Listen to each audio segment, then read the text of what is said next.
Bismillahirrahmanirrahim. Assalamualaikum warahmatullahi wabarakatuh. Oke, pada tutorial kali ini saya akan sedikit menjelaskan terkait NAT ya, atau Network Address Translation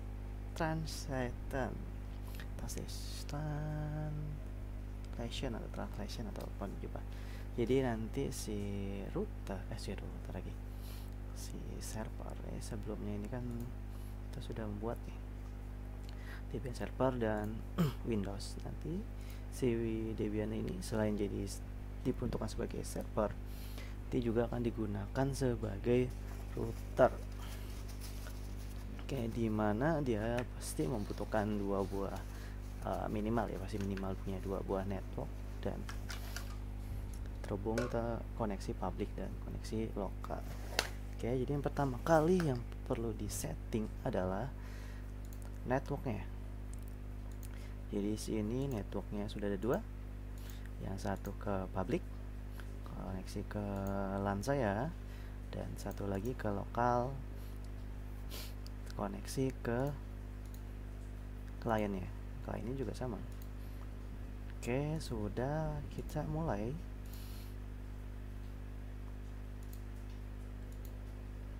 Dimulai saja kedua VM-nya, nggak masalah.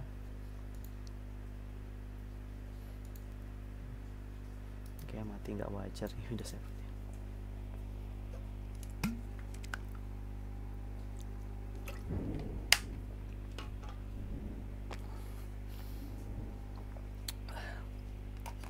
Windows sudah running.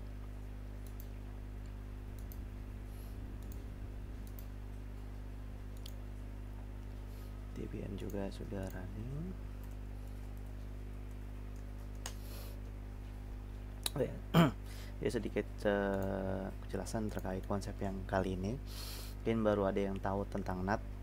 Jadi NAT itu secara simpelnya gini aja. Dia kayak menghubungkan dua buah network ada lebih menjadi satu jaringan, dimana misal sambil contoh untuk dapat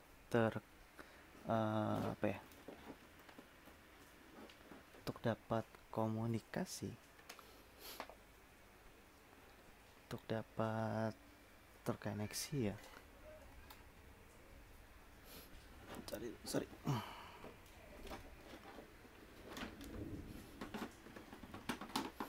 Untuk dapat terkoneksi si klien untuk koneksi ke jaringannya si Debian, pasti kan dia butuh jaringan lokal otomatis. Jadi kalau jika pengen koneksi ke publik, dia harus juga koneksi ke publik. Namun problemnya kan dia cuma satu network, otomatis dia mengandalkan si servernya ini.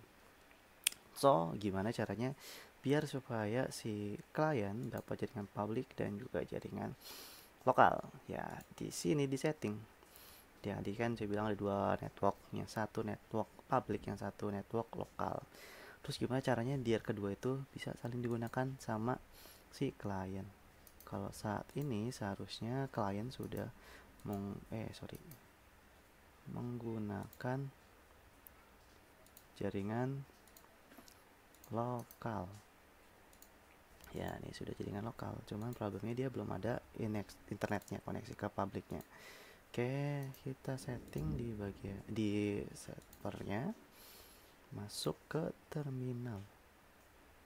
Sini pilih terminal,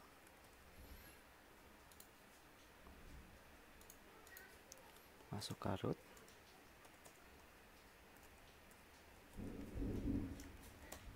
Sudah. Lalu sebelum kita konfigurasi, kita setting network aja. Sudah saya bilang di awal, setting network di sini. Oke, di sini saya sudah sempat setting ya sebelumnya. Oke, jadi ada dua network, yang satu lokal, yang satu public. Network lokal dan public ini harus dideklarasikan di awal ya. Soalnya kalau nggak dideklarasikan di awal, dia nanti terkendala. Bukan kendala juga, nanti juga kita bingung untuk masuk ke konfigurasi NAT-nya. Pastikan saja sudah terbaca, pas di config sudah terbaca jaringan lokal, jaringan publik. sudah terbaca dua-duanya. Oke, ini sudah oke, berarti tinggal konfigurasi resolve konfigurasi resolve ya. Konfigurasi resolve saya sebenarnya sih cuma 3 ini aja sih, berarti 2 juga cukup. Saya biasa 3 ini jaringan untuk lokal nih, gateway internet saya. Ini jaringan DNS public, jadi DNS lokal, DNS public. Jadi ketika klien nanya terkait DNS lokal, dia nanti diarahin ke sini. Kalau nanti dia nanya DNS public, nanti diarahin ke sini. Itu aja. Nah, connect internet. Oke, langsung masuk ke konfigurasi NAT-nya. Itu ada di nama TC apa sih, lupa. bentar. Oh iya, sis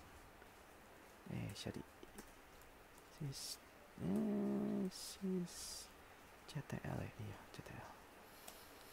Nah, ini cukup dihilangkan konfigurasi pagar ya. Sebelumnya ini komen, dihilangkan pagarnya, dia jadi sebuah perintah sesuai perintah yang ini nih, comment the next Apple packet for Win5 tempat. Lalu disimpan, masuk ke konfigurasi selanjutnya di prox SYSnet IP versi 4 IP forward. Nah, ini 0 diganti 1, udah simpel itu aja sih. Simpan, lanjut ke konfigurasi IP tablesnya. Perintahnya cukup mudah, cukup setting aja. IP tables minti NAT min A post routing apa routing saya lupa. Oh ya, post routing ting min O. Min O ini tergantung dari IP tables fconfig kita yang tadi.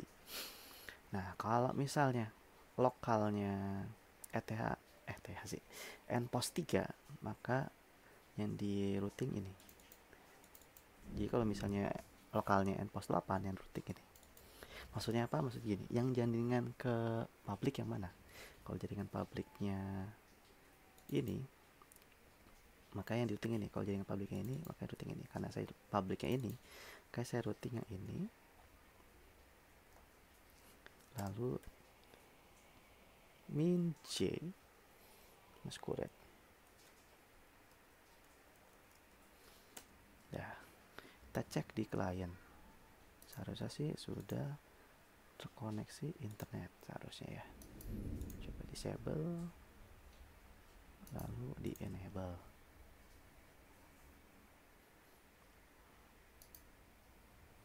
Ya, tunggu saja, biasanya nggak langsung dapat koneksi internet sih, emang bisa kan nunggu saya, tapi secara konfigurasi seharusnya sudah sesuai.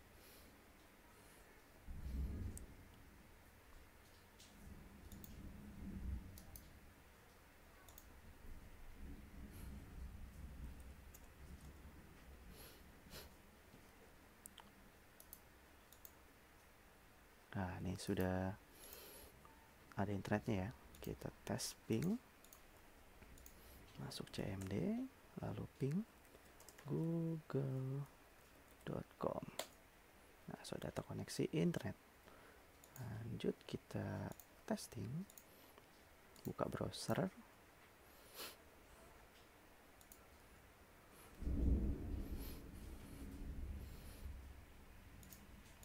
lalu tes google.com.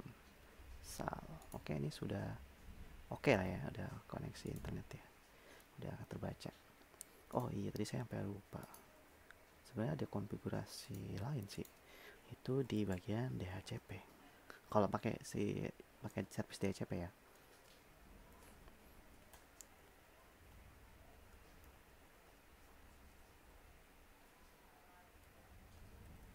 bagian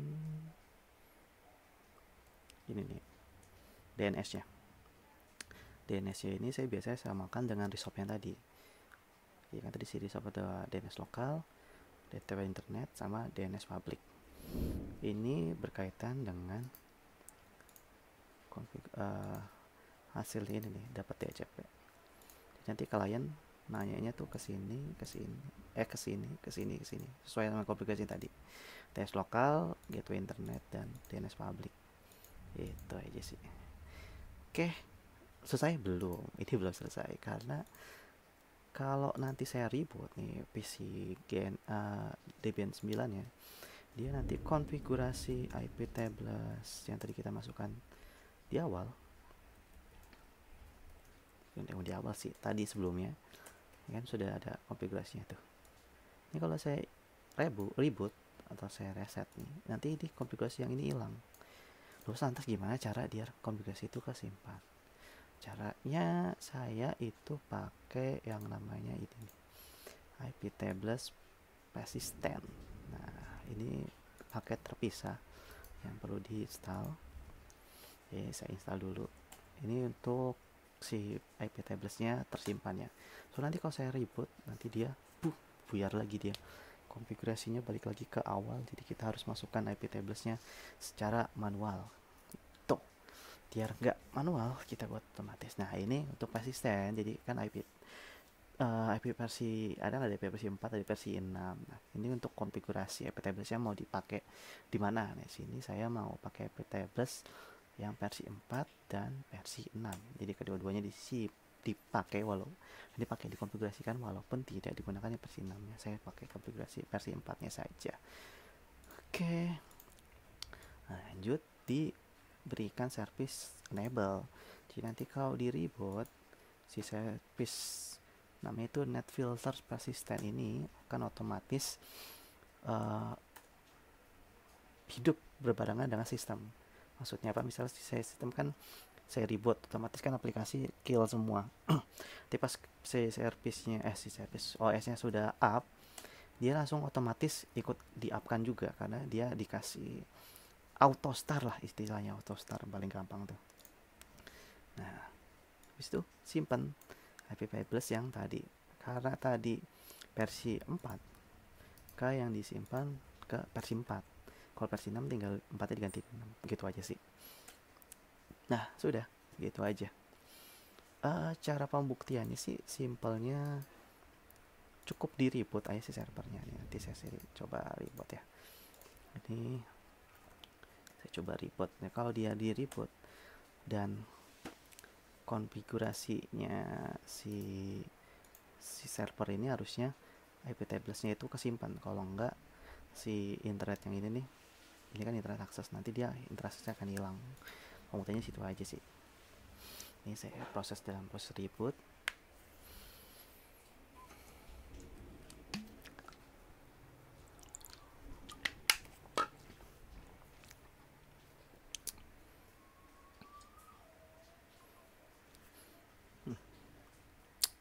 Oke, ada masalah tadi itu.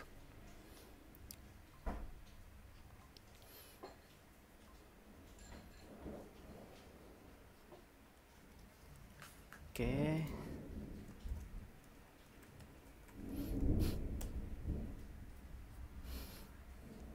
Ini sudah masuk.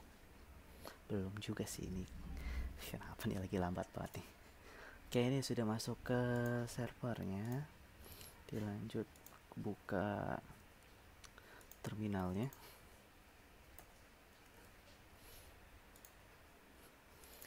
Masuk ke root. Dan dilakukan pengetesan, bukan pengetesan, dicek IP tablesnya ada apa enggak. Boom. Nah, IP tablesnya masih kesimpan. Berarti seharusnya si Windows ini kalau disable enable dia langsung otomatis dapat internet tuh. Nah, belum dapat internet. Kalau di tes ping masih oke. Google.com masih oke. Oke, karena sudah sesuai konfigurasi untuk NAT kali ini, untuk tutorial mungkin sampai di sini saja. Kurang lebihnya mohon dimaafkan jika ada kesalahan kata ya. Sorry aja nih. Oke, seperti yang saya sering katakan, kalau ini tutorial bermanfaat buat kalian dan teman-teman kalian, bisa di-share ke teman-teman kalian yang baru belajar sysadmin, semoga ilmunya makin bertambah, amin. Oke, di like kalau menurut kalian oke, di like nggak masalah, di unlike juga nggak masalah sih saya. Kalau ada pertanyaan bisa komen di bawah. Gitu aja deh. Thanks sudah nonton. Thanks aja deh.